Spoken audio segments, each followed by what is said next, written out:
So what's going on, everybody? I know you guys have probably heard these remarks in the past that theists don't understand science.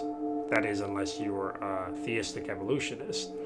Or that, more specifically, if you're a creationist, you don't understand the peer review process or scientific process or models. Now, I decided to make a quick video to respond to this because I think that this is probably one of the most ironic statements that I've heard from evolutionists, especially here online.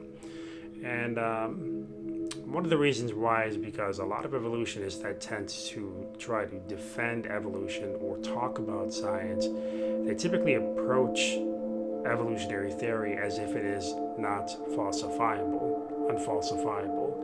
And they seem to think in their mind that a peer-reviewed article, if presented, is somehow some sort of absolute fact or confirmed data, or that a scientific model is the only way or line of truth or reasoning regarding science. This is just the approach that is.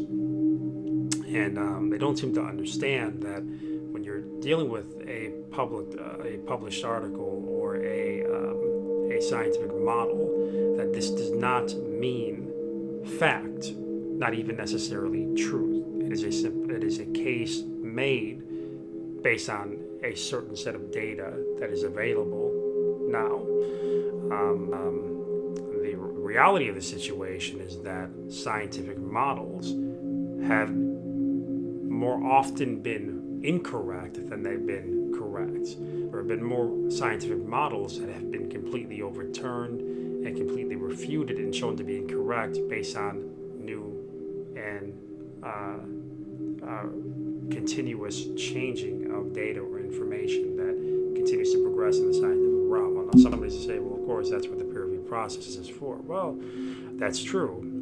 But if you look on my channel, you'll see a couple of different videos that I've actually uploaded, in which, in those videos, I show several different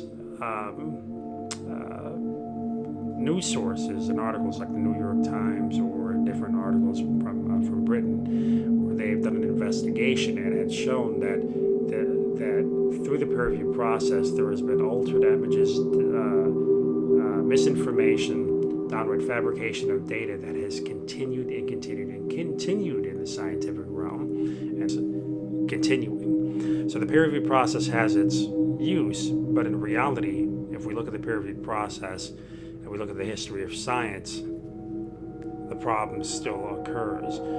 So the reality of the situation is that the best way to approach a situation in science to see what makes sense may or may not be dependent on the peer-reviewed process or a scientific model. We got to keep in mind that induction is just one form of reasoning, and I know that induction is pretty much the dominant view of reasoning inside of science, but we also have to understand that deduction and abduction are also very much so legitimate, and many forms of, or should I say approaches towards truth has been applied throughout the course of science, going back now to hundreds of years, all the way back to the birth or the foundation of all modern science, which would be alchemy. I mean, their approach was completely different than it is now, and the way that they were, the alchemists were trying to learn more about the world was through the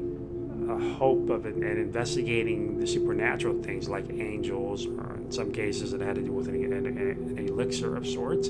So the point being is that scientific models, the peer review process, is not the only avenue of truth. And more often than not, scientific models have been overturned. They've been incorrect more than they've been actually correct. This doesn't mean that they are in some way illegitimate or not necessary in some way, but you have to be wise the way that you approach a scientific model, and you have to be wise the way that you approach a published article, because they do not mean fact, they do not mean truth.